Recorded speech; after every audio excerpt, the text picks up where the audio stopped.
शुभ सकाळ. तर आजच्या दिवसाची सुरुवात पुन्हा साऊथ इंडियन ब्रेकफास्टने झालेली आहे. काल होता इडली सांबार आणि आज मी बनवला आहे साधा क्रिस्पी डोसा आणि चीज मैसूर मसाला डोसा.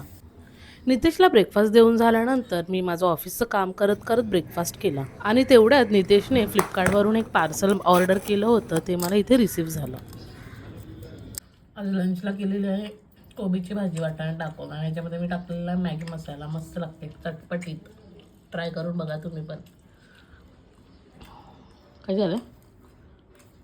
लंच झाल्यावर तिळाचा लाडू खाऊन नितेश बरोबर थोडी मजा मस्ती करून मी संध्याकाळी गेली होती वहिनीकडे चहा प्यायला. आणि चहाबरोबर मी खाल्ली वहिनीने बनवलेले भोपळ्याचे वडे. खूप छान लागतात, तुम्ही पण ट्राय करून बघा. काय चाललंय? भाकरी चालेल, भाकरी चवळीची भाजी, वरण आणि वडे. हे काय आहे? बोर आहे ना? आता केवढी मोठी मोठी बोरं येतात. कस्तुरीचं खाणं बघा आमचं कसं पडलंय. हळदी कुंकूचा सीझन चालू असल्यामुळे मला अजून एका हळदी कुंकूसाठी बोलावणं आलं होतं. मी तिकडे जाऊन आली आणि लगेचच मी लागली माझ्या डिनरच्या प्रिपरेशनसाठी.